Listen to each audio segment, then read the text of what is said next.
ಉಷಾ ಹೇಳುವ ಚಂದದ ಕಥೆಗಳು ಕಥಾ ಸಂಕಲನದ ವಾಹಿನಿಗೆ ಎಲ್ಲರಿಗೂ ಸ್ವಾಗತ. ಇವತ್ತಿನ ಚಂದದ ಕಥೆಯ ಹೆಸರು ಆನ್ಲೈನ್ ಲವ್. ಅಮಿತಾ ತುಂಬಾ ಇಷ್ಟಪಟ್ಟೆ ವೀರಭದ್ರನನ್ನು ಮದುವೆ ಆಗಿದ್ದಳು.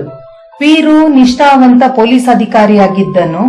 35 ಆದರೂ ಮದುವೆ ಆಗದೆ ತನ್ನ ಕೆಲಸದಲ್ಲಿ ತಲ್ಲೀನನಾಗಿದ್ದಾಗ ಅವನನ್ನು ನೋಡಿ ಅವನ ಕೆಲಸದ ವೈಖರಿಯನ್ನು ಇಷ್ಟಪಟ್ಟು ಅವನೊಡನೆ ವಿವಾಹ ಬಂಧನದಲ್ಲಿ ಸಿಲುಕಿದ್ದಳು. ಅವರಿಗೆ 2 ಮಕ್ಕಳೂ ಆಗಿದ್ದರು. ಸುಖಿ ಕುಟುಂಬವಾಗಿದ್ದದು.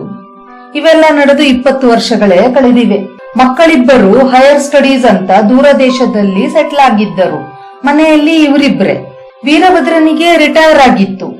ಈಗಂತೂ ಅವನ ಆಸಕ್ತಿ ಸಮಾಜ ಸೇವೆ, ಕ್ಲಬ್, ಫ್ರೆಂಡ್ಸ್ ಅಂತ ಎಲ್ಲ ಕಡೆ ಹರಿದಿತ್ತು. ಸಮಸ್ಯೆ ಆರಂಭವಾಗಿದ್ದೇ ಈಗ. ವೀರು ಕೆಲಸ ಮಾಡುವಷ್ಟು ದಿನಗಳು ಅಮಿತಾಳಿಗೆ ಏನೂ ತೊಂದರೆ ಆಗಿರ್ಲಿಲ್ಲ. ಅವನು ನಿವೃತ್ತನಾಗಿ ಮನೆ ಸೇರಿದ ಬಳಿಕ ಅಮಿತಾಳಿಗೆ ಏನೇನೋ ಆಸೆಗಳು ಹುಟ್ಟಿಕೊಂಡವು. ವೀರು ಕೆಲಸ ಮಾಡುತ್ತಿದ್ದ ಕಾಲದಲ್ಲಿ ಅವಳು ಅವನಿಗೆ ಒತ್ತಾಸೆಯಾಗಿ ನಿಂತಿರುತ್ತಿದ್ದಳು. ತನ್ನ ಆಸೆ ಆಕಾಂಕ್ಷೆಗಳನ್ನು ಬದಿಗೊತ್ತಿಟ್ಟಿದ್ದಳು. ಆದರೆ ಈಗ ಅವನು ಫ್ರೀ ಆಗಿದ್ದ. ಇನ್ನು ಮೇಲಾದ್ರೂ ಅವನು ತನ್ನ ಆಸೆಗಳನ್ನು ಪೂರೈಸಲಿ, ತನ್ನೊಂದಿಗೆ ರೊಮ್ಯಾಂಟಿಕ್ ಆಗಿರಲಿ ಎಂದು ಆಸೆ ಪಟ್ಟಿದ್ದಳು. ವೀರುವಿನಿಗೆ ಇದೆಲ್ಲ ಅರ್ಥ ಆಗ್ತಿರ್ಲಿಲ್ಲ. ಕೆಲಸದಿಂದ ನಿವೃತ್ತಿ ಆದ ಮೇಲೆ ಅವನು ಡಿಪಾರ್ಟ್ಮೆಂಟ್ ಇಂದ ದೂರ ಆಗಿ ನೀರಿನಿಂದ ಹೊರಬಿದ್ದ ಮೀನಿನಂತಾಗಿದ್ದ. ಆ ನೋವನ್ನು ಸಮಾಜ ಸೇವೆಯಲ್ಲಿ ಮರೆಯಲು ಪ್ರಯತ್ನಿಸುತ್ತಿದ್ದ. ಇದರಿಂದ ಹತಾಶಳಾದವಳು ಅಮಿತಾ. ಅವಳು ಇತ್ತೀಚೆಗೆ ಮೆನೋಪಾಸ್ ನೋವನ್ನು ಬೇರೆ ಅನುಭವಿಸುತ್ತಿದ್ದಳು. ಬಹಳ ಮಾನಸಿಕ ತೊಂದರೆಗಳು, ದೈಹಿಕ ನೋವುಗಳು, ಒಂಟಿತನ, ಹೀಗೆ ನಾನಾ ಕಷ್ಟಗಳನ್ನು ಅನುಭವಿಸುತ್ತಿದ್ದಳು. ಇಂತಹ ಸಂದರ್ಭದಲ್ಲಿ ಅವಳ ಸಹಾಯಕ್ಕೆ ನಿಂತದ್ದು ಸಾಮಾಜಿಕ ಜಾಲತಾಣ. ಬಗೆ ಬಗೆಯ ಸೋಷಿಯಲ್ ಆಪ್ಗಳಲ್ಲಿ ಅಕೌಂಟ್ ಆರಂಭಿಸಿ ಉಪಯೋಗಿಸಲು ಶುರು ಮಾಡಿದಳು. ಅನೇಕ ಆನ್ಲೈನ್ ಸಂಬಂಧಗಳು ಹುಟ್ಟಿಕೊಂಡವು. ದಿನ ಬೆಳಗಾದ್ರೆ ಮೊಬೈಲ್ನಲ್ಲಿ ಚಾಟ್ ಮಾಡುತ್ತಿದ್ದಳು, ರೀಲ್ಸ್ ನೋಡುತ್ತಿದ್ದಳು. ವೀರುನು ಅವಳ ಪಾಡಿಗೆ ಅವಳನ್ನು ಬಿಟ್ಟಿದ್ದ. ಮನೆ ಕೆಲಸಕ್ಕೆ, ಅಡಿಗೆಗೆ ಹೇಗೂ ಜನ ಇದ್ದರು. ಅವಳು ಯಾವುದೋ ಒಂದು ರೀತಿಯಲ್ಲಿ ಆರಾಮಾಗಿರಲಿ, ಸದ್ಯ ತನ್ನ ಸುದ್ದಿಗೆ ಬರದೇ ಇರಲಿ ಎಂದು ಅವನು ನಿರಾಳನಾಗಿದ್ದ. ಇತ್ತೀಚೆಗೆ ಜಾಲತಾಣವೊಂದರಲ್ಲಿ ಅಲೆಕ್ ಎಂಬಾತ ಮೆಸೇಜ್ ಕಳಿಸಿದ್ದ. ಅವನ ಪ್ರೊಫೈಲ್ ನಿಂದ ಅವಳಿಗೆ ತಿಳಿದ ವಿಷಯವೆಂದರೆ ಅಲೆಕ್ ಒಬ್ಬ ಯೂನಿವರ್ಸಿಟಿ ಪ್ರೊಫೆಸರ್ ಆಗಿದ್ದ. ಇಂಗ್ಲೆಂಡಿನ ಯೂನಿವರ್ಸಿಟಿ ಒಂದರಲ್ಲಿ ಕೆಲಸ ಮಾಡುತ್ತಿದ್ದ. ಅವನಾಗಿಯೇ ಅವಳಿಗೆ ದಿನಾ ಮೆಸೇಜ್ ಕಳಿಸುತ್ತಿದ್ದ. ಬಹಳ ಸಭ್ಯನಂತೆ ತೋರುತ್ತಿದ್ದ. ಅವನ ಮೆಸೇಜ್ಗಳು ತುಂಬಾ ಕಲಾತ್ಮಕವಾಗಿರುತ್ತಿದ್ದವು. ನಿಧಾನಕ್ಕೆ ಅಮಿತಾಳು ಉತ್ತರಿಸತೊಡಗಿದಳು. ಇಬ್ಬರೂ ಬಹಳ ಮೆಸೇಜ್ಗಳನ್ನು ವಿನಿಮಯಿಸಿಕೊಳ್ಳುತ್ತಿದ್ದರು. ದಿನಕ್ಕೆ ಅರ್ಧ ಗಂಟೆ ಆದರೂ ಸಂಪರ್ಕದಲ್ಲಿರುತ್ತಿದ್ದರು. ಇಂಗ್ಲೆಂಡಿಗೂ ಇಲ್ಲಿಗೂ ಸುಮಾರು 5.5 ಗಂಟೆಗಳ ವ್ಯತ್ಯಾಸ ಇರುತ್ತಿದ್ದುದರಿಂದ ಅವನು ಬೆಳಿಗ್ಗೆ ಎದ್ದ ಕೂಡಲೇ ಮೆಸೇಜ್ ಮಾಡುತ್ತಿದ್ದ. ಇಲ್ಲಿ 10 ಗಂಟೆ ಆಗಿರುತ್ತಿತ್ತು. ಅಮಿತಾಳು ಎಲ್ಲಾ ಕೆಲಸ ಮುಗಿಸಿ ಅವನ ಮೆಸೇಜ್ಗೆ ಕಾಯುತ್ತಿದ್ದಳು. ಇದ್ದಕ್ಕಿದ್ದಂತೆ ಒಂದು ದಿನ ಅವನು ಫೋನ್ ಮಾಡಿದ. ಉಭಯ ಕುಶಲಗಳಾದ ನಂತರ ಇಬ್ಬರು ಮಾತು ಮುಂದುವರಿಸಿದರು. ಅಮಿತಾ ತನ್ನ ಬಗ್ಗೆ, ತನ್ನ ಗಂಡ, ಮಕ್ಕಳ ಬಗ್ಗೆ ಸಂಕ್ಷಿಪ್ತವಾಗಿ ತಿಳಿಸಿದಳು. ಅವನು ಕೂಡ ತನ್ನ ಬಗ್ಗೆ ತಿಳಿಸಿದ. ಅವನು ಮ್ಯಾಥ್ಸ್ ಪ್ರೊಫೆಸರ್ ಆಗಿ ಕೆಲಸ ಮಾಡುತ್ತಿದ್ದಾನೆ. ಮೂಲತಃ ಫ್ರೆಂಚ್. ಸದ್ಯಕ್ಕೆ ಮ್ಯಾಂಚೆಸ್ಟರ್ ನಲ್ಲಿ ನೆಲೆಸಿದ್ದಾನೆ. ಸ್ವಂತ ಮನೆ, ಕಾರು ಇದೆ. ಅವನು ವರ್ಕಹಾಲಿಕ್. ದಿನವೂ ಯೂನಿವರ್ಸಿಟಿಗೆ ಹೋಗುತ್ತಾನೆ. ಭಾರಿ ಸಂಬಳ ಬರುತ್ತದೆ. ಆದರೆ ಜೀವನದಲ್ಲಿ ಸುಖ ಇರಲಿಲ್ಲ. 2 ಬಾರಿ ಮದುವೆಯಾಗಿ 2 ಬಾರಿಯೂ ರದ್ದಾಗಿತ್ತು. ದೊಡ್ಡ ಮೊತ್ತದ ಆಲಿಮನಿ ಕೊಟ್ಟು ಇದ್ದ ಹಣವನ್ನೆಲ್ಲಾ ಕಳೆದುಕೊಂಡಿದ್ದ. ಈಗ ಒಬ್ಬಂಟಿಯಾಗಿದ್ದಾನೆ. ಹೆಣ್ಣುಗಳ ಸಹವಾಸವೇ ಬೇಡ ಅಂತ ಇದ್ದವನನ್ನು ಅಮಿತಾಳ ಪ್ರೊಫೈಲ್ ಆಕರ್ಷಿಸಿತ್ತು. ಅವಳು ಅವನ ಮನಸ್ಸಿಗೆ ಮುದವನ್ನು ನೀಡುವಂತಿದ್ದಳು. ಅವನಿಗೆ ಅವಳಿಂದ ಬೇರೇನೂ ಬೇಕಾಗಿರಲಿಲ್ಲ. ಅವಳ ಜೊತೆ ತನ್ನ ನೋವನ್ನು ಹಂಚಿಕೊಳ್ಳಬೇಕಿತ್ತು ಅಷ್ಟೇ. ಅಮಿತಾಳಿಗೂ ಈ ಸಂಬಂಧ ತುಂಬಾ ಇಷ್ಟವಾಯಿತು. ಅವನೆಲ್ಲೋ 1000 ಕಿಲೋಮೀಟರ್ ದೂರದಲ್ಲಿ ಇದ್ದಾನೆ. ದಿನಕ್ಕೆ 1 ಬಾರಿ ಮಾತನಾಡುತ್ತಾನೆ. ಅದು ಅವನು ಬಹಳ ಮೆಲುಭಾಷಿ. ಸೌಜನ್ಯತೆಯ ಎಲ್ಲೆ ಮೀರಿರಲಿಲ್ಲ. ಅಮಿತಾ ಈಗ ಚಾತಕ ಪಕ್ಷಿಯಂತೆ ಅವನ ಕರೆಗೆ ಕಾಯುತ್ತಿದ್ದಳು. ದಿನವಿಡೀ ಅವನ ಬಗ್ಗೆ ಯೋಚಿಸುತ್ತಿದ್ದಳು. ಜಾಲತಾಣದಲ್ಲಿರುವ ಅವನ ಸುಂದರ ಫೋಟೋಗಳನ್ನು ಮತ್ತೆ ಮತ್ತೆ ನೋಡುತ್ತಿದ್ದಳು. 50ರ ಅಂಚಿನಲ್ಲಿದ್ದ ಅಮಿತಾ ಹೊಸದಾಗಿ ಪ್ರೀತಿಯಲ್ಲಿ ಬಿದ್ದಿದ್ದಳು. ತನ್ನ ಭಾವನೆಗಳು ಅವನಿಗೆ ಗೊತ್ತಾಗದಂತೆ ಎಚ್ಚರ ವಹಿಸಿದ್ದಳು. ಏನಾಯ್ತು ಹೇಗಾಯ್ತು ಗೊತ್ತಿಲ್ಲ. ವಾರ ಕಳೆಯುವಷ್ಟರಲ್ಲಿ ಇಬ್ಬರೂ ತಮ್ಮ ತಮ್ಮ ಪ್ರೀತಿಯನ್ನು ಪರಸ್ಪರ ಹಂಚಿಕೊಂಡಿದ್ದರು. ಅವನು ಅವಳಿಗಿಂತ 10-12 ವರ್ಷ ಚಿಕ್ಕವನಾಗಿದ್ದ. ಆದರೂ ಅವರಿಬ್ಬರ ಪ್ರೀತಿಯ ಹುಟ್ಟಿಗೆ ಅದೊಂದು ತಡೆಗೋಡೆಯಾಗಿರಲೇ ಇಲ್ಲ. ಇಬ್ಬರು ಐ ಲವ್ ಯು ಎನ್ನುವ ಮಟ್ಟಕ್ಕೆ ಬಂದಿದ್ದರು. ಆದರೆ ವಿಪರ್ಯಾಸವೆಂದರೆ ಅವರಿಬ್ಬರೂ ಭೇಟಿಯಾಗುವುದೇ ಸಾಧ್ಯವಿರಲಿಲ್ಲ. ಅವನಂತೂ ಭಾರತಕ್ಕೆ ಬರಲಾರ, ಬಂದರೂ ಅಮಿತಾ ತನ್ನವರನ್ನು ಬಿಟ್ಟು ಅವನ ಜೊತೆ ಹೋಗಲಾರಳು. ಇದನ್ನೆಲ್ಲ ಡಿಸ್ಕಸ್ ಮಾಡಿದ ನಂತರ ಇಬ್ಬರೂ ಅಪರಿಮಿತಿ ನೋವಿನಿಂದ ಬಳಲಿದರು. ವಿರಹ ವೇದನೆಯನ್ನು ತಾಳದೆ ಪರಿತಪಿಸಿದರು. ಅಲೆಕ್ ಬಹಳ ನೋವಿನಿಂದ ಹೇಳಿದನು, ಹೆಣ್ಣುಗಳಿಗೂ ನನಗೂ ಆಗಿ ಬರುವುದಿಲ್ಲ ಎಂದು ಭಾವಿಸಿದ್ದೆ. ಆದರೆ ನಿನ್ನ ಸಹವಾಸ ನನ್ನ ಭಾವನೆಗಳನ್ನು ಬದಲಾಯಿಸಿವೆ. ನನಗೆ ನೀನು ಬೇಕು ಎನಿಸಿದೆ. ನನ್ನ ಮೇಲೆ ನಿನಗೆ ಪ್ರೀತಿಯಾಗಿಲ್ಲವೇ? ದಯವಿಟ್ಟು ನನ್ನ ಬಳಿ ಬಾ, ನನ್ನನ್ನು ಮದುವೆಯಾಗು ಎಂದು ಹಲಬತೊಡಗಿದಾಗಲಂತೂ ಅಮಿತಾ ಕಳೆದೇ ಹೋದಳು. ಅವಳಿಗೆ ಒಂದು ಅವಕಾಶ ಸಿಕ್ಕರೆ ಸಾಕು, ಇಂಗ್ಲೆಂಡಿಗೆ ಹಾರಲು ಅವಳು ಮಾನಸಿಕವಾಗಿ ಸಿದ್ಧಳಾಗಿ ತೊಡಗಿದಳು. ವೀರುವಿನ ನೆರಳು ಕಂಡರೆ ಅಸಹನೀಯ ಅನಿಸತೊಡಗಿತು. ಮಕ್ಕಳು ಫೋನ್ ಮಾಡಿದಾಗಲೂ ಏನೋ ಒಂದು ಬೇಕಾಬಿಟ್ಟಿ ಮಾತನಾಡಿ ಫೋನ್ ಇಡುತ್ತಿದ್ದಳು. ಅವಳಿಗೆ ಈ ಜೀವನವೇ ಸಾಕಾಗಿ ಹೋಗಿತ್ತು. ಅಲೆಕ್ ತನ್ನ ಮೆದು ಧ್ವನಿಯಲ್ಲಿ ಅವಳ ಜೊತೆ ಸರಸ ಸಲ್ಲಾಪ ನಡೆಸುತ್ತಿದ್ದ. ಆಗಾಗ ಸವಿಮುತ್ತುಗಳನ್ನೂ ಕೊಡುತ್ತಿದ್ದ.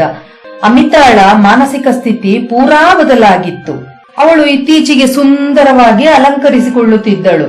ಒಂದು ರೀತಿಯಲ್ಲಿ ಸಮಯ ಬಂದರೆ ಅಲೆಕ್ ಜೊತೆ ಒಂದಾಗಲು ಮಾನಸಿಕವಾಗಿ ಸಿದ್ಧಳಾಗುತ್ತಿದ್ದಳು. ತಾನು ಇಲ್ಲದಿದ್ರೆ ವೀರು ಏನು ಅಂದುಕೊಳ್ಳಲಾರ. ಒಳ್ಳೆದಾಯಿತು ಎಂದು ಇನ್ನಷ್ಟು ಸಮಾಜ ಸೇವೆ, ಕ್ಲಬ್ ಅಂತ ಹೊರಟು ಬಿಡುವನು. ಇನ್ನು ಮಕ್ಕಳು, ಅವರಂತೂ ಭಾರತಕ್ಕೆ ಬರುವುದೇ ಇಲ್ಲ, ಅಲ್ಲೇ ಸೆಟ್ಲ್ ಆಗುವವರೇ. ತನ್ನ ಬಗ್ಗೆ ಯಾರಿಗೆ ಕಾಳಜಿ ಇದೆ? ಇನ್ನು ಮೇಲಾದ್ರೂ ತಾನು ತನ್ನ ಜೀವನದ ಬಗ್ಗೆ ಗಮನ ಹರಿಸಬೇಕು. ಅಲೆಕ್ ತನಗಿಂತ ಬಹಳ ಸಣ್ಣವನೇ, ಆದರೂ ತಾನೇನು ವಯಸ್ಸಾದವಳಂತೆ ಇಲ್ಲ. ಅವರ ದೇಶದಲ್ಲಿ ಇವೆಲ್ಲ ಸಾಮಾನ್ಯ. ಅವರು ವಯಸ್ಸಿಗೆ ಬೆಲೆ ಕೊಡುವವರಲ್ಲ. ಹಾಗೆ ಇದ್ದಿದ್ದರೆ ಅಲೆಕ್ ತನ್ನನ್ನು ಇಷ್ಟು ಪ್ರೀತಿಸುತ್ತಿರಲಿಲ್ಲ, ಪ್ರೋತ್ಸಾಹಿಸುತ್ತಿರಲಿಲ್ಲ. ಹೀಗೆ ತನಗೆ ತಾನೇ ಊಹಿಸಿಕೊಂಡು ಭವಿಷ್ಯದ ಚಿಂತನೆಯಲ್ಲಿ ಕಾಲ ಕಳೆಯುತ್ತಿದ್ದಳು ಅಮಿತಾ. ಅವಳ ಹುಟ್ಟುಹಬ್ಬ ಮುಂದಿನ ವಾರ ಎಂದು ಅವಳು ಅಲೆಕ್ಕಿಗೆ ಹೇಳಿದಾಗ ಅವನು ತುಂಬಾ ಸಂತೋಷಪಟ್ಟ. ಮತ್ತೆ ಮತ್ತೆ ಅವಳಿಗೆ ಮುತ್ತಿನ ಕಾಣಿಕೆ ನೀಡಿದ. ನಂತರ ತಾನು ಅವಳಿಗೆ ಒಂದು ಉಡುಗೊರೆ ಕಳಿಸುವುದಾಗಿ ಹೇಳಿ ಅವಳು ಬೇಡ ಬೇಡವೆಂದರೂ ಅವಳ ಮನೆಯ ವಿಳಾಸವನ್ನು ತೆಗೆದುಕೊಂಡ. ಕೊನೆಗೂ ಅವಳಿಗೆ ಒಂದು ಪಾರ್ಸಲ್ ಕಳಿಸಿರುವುದಾಗಿ ಕೊರಿಯರ್ ರಸೀತಿಯನ್ನು ಮೆಸೇಜ್ ಮಾಡಿದ. 2 ದಿನಗಳಲ್ಲಿ ಅದು ಅವಳನ್ನು ತಲುಪುವುದು. ಇಲ್ಲವಾದಲ್ಲಿ ಕೊರಿಯರ್ ಕಂಪನಿಗೆ ಫೋನ್ ಮಾಡಲು ನಂಬರ್ ಅನ್ನು ಕೊಟ್ಟ. ಏನು ಗಿಫ್ಟ್ ಎಂದರೆ ಸರ್ಪ್ರೈಸ್ ಎಂದ. ಅದಾಗಿ 2ನೇ ದಿವಸಕ್ಕೆ ಅವಳಿಗೆ ಒಂದು ಫೋನ್ ಬಂದಿತ್ತು. ಹೆಂಗಸೊಬ್ಬಳು ಹಿಂದಿಯಲ್ಲಿ ಮಾತನಾಡಿದಳು. ಅವಳು ಡೆಲ್ಲಿ ಕಸ್ಟಮ್ಸ್ ಆಫೀಸಿನಿಂದ ಮಾತನಾಡುತ್ತಿದ್ದಳು. ಅವಳಿಗೆ ಒಂದು ಪಾರ್ಸಲ್ ಬಂದಿದೆ. ಅದೀಗ ದೆಹಲಿಯ ಕಸ್ಟಮ್ಸ್ ನಲ್ಲಿ ಸಿಕ್ಕಿಕೊಂಡಿದೆ. ಏಕೆಂದರೆ ಅದನ್ನು ಸ್ಕ್ಯಾನ್ ಮಾಡಿದಾಗ ಅದರಲ್ಲಿ ವಜ್ರದ ಒಡವೆ ಪತ್ತೆಯಾಗಿದೆ. ಆದುದರಿಂದ ಅದನ್ನು ಹಾಗೆ ಬಿಡಲಾಗದು. ಇನ್ನೂ ಪರೀಕ್ಷೆ ಮಾಡಿ ಆಮೇಲೆ ಅಮಿತಾಳಿಗೆ ಕಳುಹಿಸಿಕೊಡುತ್ತಾರೆ. ಆದುದರಿಂದ ಅಮಿತಾ ಆ ಪಾರ್ಸಲ್ ನ ಬಿಡುಗಡೆಗೋಸ್ಕರ 2.5 ಲಕ್ಷ ಹಣ ಕಟ್ಟಬೇಕು ಎಂದು ಹೌಹಾರಿದ ಅಮಿತಾ ಅಲೆಕ್ಕಿಗೆ ಫೋನ್ ಮಾಡಿದಳು. ಅವನು ಬಹಳ ಯೋಚನೆ ಮಾಡಿದ. ಅವನ ತಲೆ ಕೆಟ್ಟೋಯ್ತು. ಅವನು ಹೇಳಿದ, ಅದಕ್ಕೆ ಬಿಲ್ಲಿ ಇಲ್ಲ, ಯಾಕೆಂದರೆ ಅದು ನನ್ನ ತಾಯಿಯ ಒಡವೆಗಳಲ್ಲಿ ಒಂದು. ಅದನ್ನು ನಾನು ಇದುವರೆಗೆ ಯಾರಿಗೂ ಕೊಟ್ಟಿರಲಿಲ್ಲ. ಅದು ನಿನಗೆ ಸೇರುವುದೇ ಸರಿ ಅಂತ ಕಳಿಸಿದ್ದೆ ನಾನು. ಬೇಗನೆ ಅದನ್ನು ಬಿಡಿಸಿಕೊಂಡು ಅದನ್ನು ಧರಿಸಿಕೊಂಡು ಆ ಫೋಟೋವನ್ನು ನನಗೆ ಕಳಿಸು. ನಿನ್ನ ಬರ್ಡೇ ದಿನ ಅದನ್ನೇ ನೀನು ಧರಿಸಬೇಕು ಎಂದೆಲ್ಲ ಉದ್ವೇಗದಿಂದ ಮಾತನಾಡಿದ. ಅಮಿತಾಳಿಗೆ ಬೇರೆ ದಾರಿಯೇ ಇರಲಿಲ್ಲ. ಅಲೆಕ್ನ ತಾಯಿಯ ಒಡವೆಯನ್ನು ಖಂಡಿತ ಕಸ್ಟಮ್ಸ್ ನಲ್ಲಿ ಬಿಡಲಾಗದು. ವೀರು ಅವಳಿಗೆ ಆಗಾಗ ಖರ್ಚಿಗೆ ಎಂದು ಕೊಡುತ್ತಿದ್ದ ಹಣದ ಹೆಚ್ಚಿನ ಪಾಲು ಅವಳ ಅಕೌಂಟ್ ನಲ್ಲಿ ಇತ್ತು. ಅವಳು ಹೆಚ್ಚಾಗಿ ಖರ್ಚು ಮಾಡುತ್ತಿರಲಿಲ್ಲ. ಅವಳಿಗೆ ಬೇಕಾದ್ದನ್ನೆಲ್ಲ ವೀರುನೇ ಕೊಡಿಸುತ್ತಿದ್ದುದರಿಂದ ಅವಳ ಹಣವೆಲ್ಲ ಬ್ಯಾಂಕ್ ನಲ್ಲಿ ಜಮಾ ಆಗಿತ್ತು. ಕಸ್ಟಮ್ಸ್ ನ ಯುವತಿ ಕಳಿಸಿದ ಬ್ಯಾಂಕ್ ಅಕೌಂಟಿಗೆ 2.5 ಲಕ್ಷ ನೆಫ್ಟ್ ಮಾಡಿದಳು. ಯುವತಿ ಅವಳಿಗೆ ಕಂಗ್ರಾಚ್ಯುಲೇಷನ್ಸ್ ಹೇಳಿ ನಾಳೆ ನಿಮ್ಮ ಪ್ಯಾಕೇಜ್ ನಿಮ್ಮನ್ನು ಬಂದು ತಲುಪುತ್ತದೆ ಎಂದು ಫೋನ್ ಇಟ್ಟಳು. ಆಮೇಲೆ ಸುಮಾರು 2 ಗಂಟೆಗಳ ನಂತರ ಯುವತಿ ಮತ್ತೆ ಗಾಬರಿಯಿಂದ ಫೋನ್ ಮಾಡಿದಳು. ನಿನ್ನ ಹುಡುಗ ಇದೇನು ಮಾಡಿಬಿಟ್ಟಿದ್ದಾನೆ? ಈ ಪ್ಯಾಕೇಜ್ ನಲ್ಲಿ 20,000 ಪೌಂಡ್ ನೋಟುಗಳನ್ನು ಇರಿಸಿದ್ದಾನೆ. ಇದು ತಪ್ಪಲ್ಲವಾ? ಅಮಿತಾಳ ಮೈಯೆಲ್ಲಾ ಒಮ್ಮೆ ಕಂಪಿಸಿತು. ಇದು ತಪ್ಪಲ್ಲ, ಅಪರಾಧ. ತಾನು ಜೈಲಿಗೆ ಹೋಗುವ ಪರಿಸ್ಥಿತಿಯನ್ನು ತಂದಿಟ್ಟಿದ್ದ ಅಲೆಕ್. ತಕ್ಷಣ ಅವನಿಗೆ ಫೋನ್ ಮಾಡಿದಳು. ಅವನು, ಹೌದೇ, ಇದು ತಪ್ಪಾಯಿತೆ. ನನಗೂ ಸಂದೇಹ ಇತ್ತು, ಆದರೆ ಕೊರಿಯರ್ ಕಂಪನಿಯ ಮಾಲೀಕ ನನ್ನ ಗೆಳೆಯ, ಅವನೇ ಈ ಐಡಿಯಾ ಕೊಟ್ಟಿದ್ದು. ನಾನು ಇದನ್ನು ನಿನಗೆ ಸರ್ಪ್ರೈಸ್ ಆಗಿ ಇಟ್ಟಿದ್ದೆ, ನೀನು ಎಕ್ಸ್ಚೇಂಜ್ ಮಾಡಿಸಿಕೊಂಡು ಉಪಯೋಗಿಸು ಅಂತ ಎಂದಾಗ ಅಮಿತಾ ಉರಿದು ಬಿದ್ದಳು. ಹೇಗೆ ಎಕ್ಸ್ಚೇಂಜ್ ಮಾಡಬಲ್ಲೆ ನಾನು? ಇದಕ್ಕೆ ದಾಖಲೆ ಎಲ್ಲಿಂದ ಒದಗಿಸಬಲ್ಲೆ? ಅನ್ಯಾಯವಾಗಿ 2.5 ಲಕ್ಷ ಕಳೆದುಕೊಂಡೆ ನಾನು. ಈಗ ಜೈಲಿಗೆ ಹೋಗುವ ಪರಿಸ್ಥಿತಿ ಬಂದಿದೆ ಎಂದು ಗದರಿ ಫೋನ್ ಇಟ್ಟಳು. ಕಸ್ಟಮ್ಸ್ ನ ಯುವತಿ ಅವಳನ್ನು ಸಮಾಧಾನಪಡಿಸಿ ಹೇಳಿದಳು, ನೀವು ಇದರ ಎಕ್ಸ್ಚೇಂಜ್ ಬಗ್ಗೆ ತಲೆ ಕೆಡಿಸಿಕೊಳ್ಳಬೇಡಿ. ನಿಮಗೋಸ್ಕರ ಇದರ ಎಕ್ಸ್ಚೇಂಜ್ ನಾವು ಮಾಡಿಕೊಡುತ್ತೇವೆ. ಆದರೆ ಅದಕ್ಕೆ ಎಕ್ಸ್ಚೇಂಜ್ ಫೀ ಅಂತ 5 ಲಕ್ಷ ಆಗುತ್ತದೆ. ನೀವು ಅಮೌಂಟ್ ಅನ್ನು ಅಕೌಂಟಿಗೆ ಹಾಕಿದರೆ ತಕ್ಷಣ ಈ ಹಣವನ್ನು ನಾವು ಇಂಡಿಯನ್ ಕರೆನ್ಸಿಗೆ ಕನ್ವರ್ಟ್ ಮಾಡಿ ನಿಮಗೆ ತಲುಪಿಸುತ್ತೇವೆ. ನಿಮಗೆ ಯಾವ ಅಪಾಯವೂ ಬಾರದು. ಅಮಿತಾಳಿಗೆ ಸ್ವಲ್ಪ ಸಮಾಧಾನವಾಯಿತು. ಆದರೆ ಅವಳ ಅಕೌಂಟಿನಲ್ಲಿ ಅಷ್ಟು ಹಣ ಇರಲಿಲ್ಲ. ಅವಳಿಗೆ ತೋಚದೆ ಅಲೆಕ್ಕಿಗೆ ಫೋನ್ ಮಾಡಿದ್ಲು.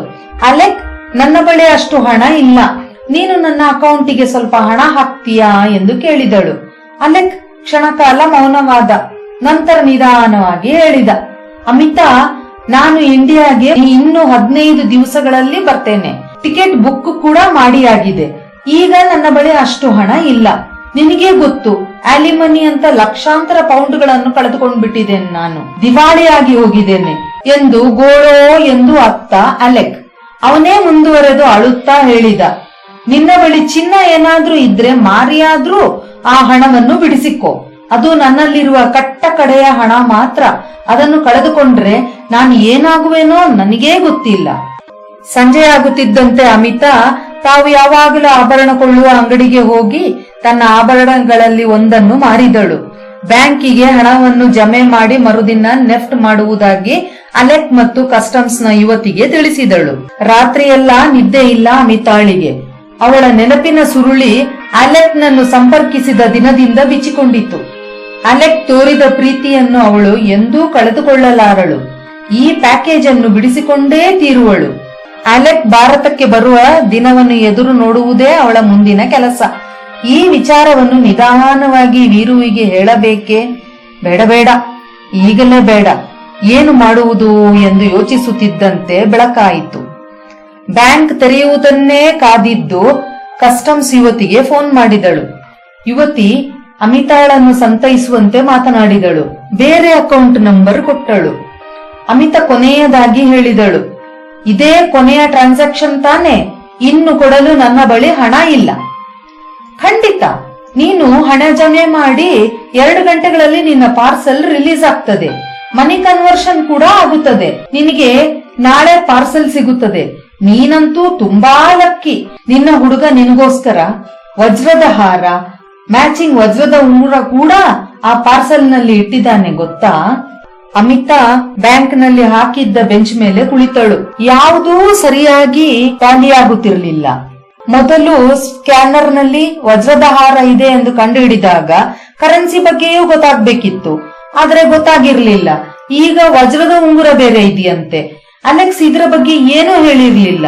ಒಂದಕ್ಕೊಂದು ಹೊಂದಿಕೆಯಾಗುತ್ತಿರಲಿಲ್ಲ. ಇದರ ಬಗ್ಗೆ ಯಾರಲ್ಲೂ ಕೇಳುವಂತಿರ್ಲಿಲ್ಲ. ತನ್ನ ಮರ್ಯಾದೆಯನ್ನು ತಾನೇ ಕಳೆದುಕೊಂಡಂತೆ. ಛೇ, ವೀರುನಿಗೆ ಈ ಬಗ್ಗೆ ಗೊತ್ತಾದ್ರೆ ಏನು ಗತಿ? ಇಷ್ಟು ಕಾಲ ಸುಖ ನಿದ್ದೆ ಮಾಡುತ್ತಿದ್ದ ಅಮಿತಾಳ ಮನಸ್ಸು ನಿಧಾನವಾಗಿ ಮೈ ಕೊಡವಿ ಎದ್ದಿತು. ವಾಸ್ತವ ನಿಚ್ಚಳವಾಗಿ ಕಾಣಿಸತೊಡಗಿದಂತೆ ಎಲ್ಲಿಲ್ಲದ ಭಯ, ನಾಚಿಕೆ, ಅವಮಾನ ಅವಳನ್ನು ಆವರಿಸಿತು. ತನ್ನ ಸಾಮಾಜಿಕ ಸ್ಥಾನಮಾನ, ಗಂಡ, ಮಕ್ಕಳು ಎಲ್ಲ ಅವಳ ಕಣ್ಣ ಮುಂದೆ ಸುತ್ತಿ ಸುಳಿದರು. ತನ್ನ ಈ ಪರಿಸ್ಥಿತಿಗೆ ತಾನೇ ಕಾರಣ ಯೋಚಿಸುತ್ತಾ ಕುಳಿತವಳನ್ನು ಫೋನ್ನ ಕರಗಂಟೆ ಎಚ್ಚರಿಸಿತು. ನೋಡಿದರೆ ಅಲೆಕ್. ಹಾ ಅಲೆಕ್. ತನ್ನ ಶಾಂತತೆಯನ್ನು ಗಮನಿಸಿ ತನಗೇ ಆಶ್ಚರ್ಯವಾಯಿತು ಅಮಿತಾಳಿಗೆ. ಹಾ ಡಿಯರ್, ಹಣದ ವ್ಯವಸ್ಥೆ ಆಯ್ತೆ? ನೀನು ಪೇಮೆಂಟ್ ಮಾಡಿದೆಯಾ? ಆತುರಾತುರತೆಯಿಂದ ಕೇಳುತ್ತಿದ್ದವನನ್ನು ತಡೆದಳು ಅಮಿತಾ. ನೀನು ಏನು ಯೋಚನೆ ಮಾಡಬೇಡ. ನಾನು ನಮ್ಮ ವಿಚಾರವನ್ನೆಲ್ಲ ನನ್ನ ಗಂಡನಿಗೆ ತಿಳಿಸಿದೆ. ಅವನು ಮೊದಲು ಕುಸರಾಡಿದರೂ ಕೊನೆಗೆ ಒಪ್ಪಿಕೊಂಡ. ನಿನಗೆ ಹುಚ್ಚು ಹಿಡಿದಿದೀಯಾ? ಯಾಕೆ ಇದನ್ನೆಲ್ಲ ಹೇಳಿದೆ ಅವನಿಗೆ? ರಿಲ್ಯಾಕ್ಸ್, ಹೆಚ್ಚು ಯೋಚನೆ ಮಾಡಬೇಡ. ಈಗ ಅವನೇ ನನಗೆ ಸಹಾಯ ಮಾಡುತ್ತಿದ್ದಾನೆ. ಅವನ ಪರಿಚಯದವರು ಡೆಲ್ಲಿ ಕಸ್ಟಮ್ಸ್ ನಲ್ಲಿ ಇದ್ದಾರಂತೆ. ಈಗ ನಾನು ಕೊಟ್ಟ ಕೊರಿಯರ್ ಬಿಲ್ ಅನ್ನು ಅವರಿಗೆ ಕಳಿಸಿಕೊಟ್ಟರೆ ನಿನ್ನ ಪ್ಯಾಕೇಜ್ ಅನ್ನು ನಯಾ ಪೈಸೆ ಖರ್ಚಿಲ್ಲದೆ ಬಿಡಿಸಿಕೊಡ್ತಾರಂತೆ. ನಿನ್ನ ಹಣ, ವಜ್ರದ ಒಡವೆ ಎಲ್ಲ ಕ್ಷೇಮವಾಗಿವೆ. ಏನು? ಚೀರಿದ ಅಲೆಕ್. ತಮಾಷೆ ಪಡ್ತಾ ಇದ್ದೀಯಾ? ಯಾರು ಆರಂಭಿಸಿದು ಈ ಕಾಮಿಡಿಯನ್ನು ಅಲೆಕ್? ನನ್ನ ಗಂಡ ಇಲ್ಲೇ ಇದ್ದಾನೆ. ನಿನಗೆ ಮಾತನಾಡುವ ಇಚ್ಛೆ ಇದೆಯೇ? ಫೋನ್ ಕ್ಲಿಕ್ ಆಗಿ ಡಿಸ್ಕನೆಕ್ಟ್ ಆಯಿತು. ಸ್ವತಃ ತಾನು ಪೊಲೀಸ್ನ ಹೆಂಡತಿಯಾಗಿ ಆನ್ಲೈನ್ ಫ್ರಾಡ್ಗೆ ಬಲಿಯಾದೆನಲ್ಲ. ಪ್ರಪಂಚದ ತುಂಬಾ ನಡೆಯುವ ಫ್ರಾಡ್ಗಳಲ್ಲಿ ತನ್ನ ಕಥೆಯೂ ಸೇರಿ ಹೋಗಲಿದೆ. ಇವತ್ತು 5 ಲಕ್ಷ ಕೇಳಿದವರು ಖಂಡಿತ ಇಲ್ಲಿಗೆ ನಿಲ್ಲಿಸುತ್ತಿರಲಿಲ್ಲ. ಮುಂದೆ ಅಲೆಕ್ ಭಾರತಕ್ಕೆ ಬರುವ ನಾಟಕ ಬೇರೆ ಇತ್ತಲ್ಲ. ಬಹುಶಃ ಆಗ ಏನಾದ್ರೂ ಮತ್ತೆ ಹಣ ಕೇಳಬಹುದಿತ್ತೇನೋ. ಅಸಲಿಗೆ ಅವನು ಮ್ಯಾಂಚೆಸ್ಟರ್ ನಲ್ಲಿದ್ದಾನೆ. ಇರ್ಲಿಕ್ಕಿಲ್ಲ. ಇಲ್ಲೇ ಎಲ್ಲೋ ಕುಳಿತು ಸ್ಯಾಟಲೈಟ್ ಫೋನ್ ಉಪಯೋಗಿಸಿಕೊಂಡು ಇಂಗ್ಲೆಂಡ್ ನ ಫೋನ್ ನಂಬರ್ ಎನ್ನುವಂತೆ ಬಿಂಬಿಸಿರಬಹುದು. ಬ್ಯಾಂಕ್ ಎಂಪ್ಲಾಯಿ ಒಬ್ಬರು ಬಂದು, how can we help you ma'am, but we are closing for lunch ಎಂದು ಕೇಳಿದಾಗ ಸೌಜನ್ಯದ ನಗೆ ಬೀರಿ ತಡವರಿಸುತ್ತಾ ಎದ್ದು ನಿಂತಳು ಅಮಿತಾ. ವರದಿಯಂತೆ ಪ್ರತಿದಿನ ಭಾರತದಲ್ಲಿ 7ರಿಂದ 10,000 ಜನರು ಕ್ರೈಮ್ ಡಿಪಾರ್ಟ್ಮೆಂಟಿನಲ್ಲಿ ಸೈಬರ್ ವಂಚನೆಗೆ ಒಳಗಾದ ಬಗ್ಗೆ ದೂರು ದಾಖಲೆ ಮಾಡಿರುತ್ತಾರೆ. ಆದರೆ ಅಮಿತಾಳಂತಹ ಮರ್ಯಾದೆಗೆ ಅಂಜಿ ದೂರು ದಾಖಲಿಸಿದ ಕೇಸ್ಗಳು ಎಷ್ಟು ಇವೆಯೋ. ನಮ್ಮ ಎಚ್ಚರಿಕೆಯಲ್ಲಿ ನಾವಿರೋಣ. ಧನ್ಯವಾದಗಳು.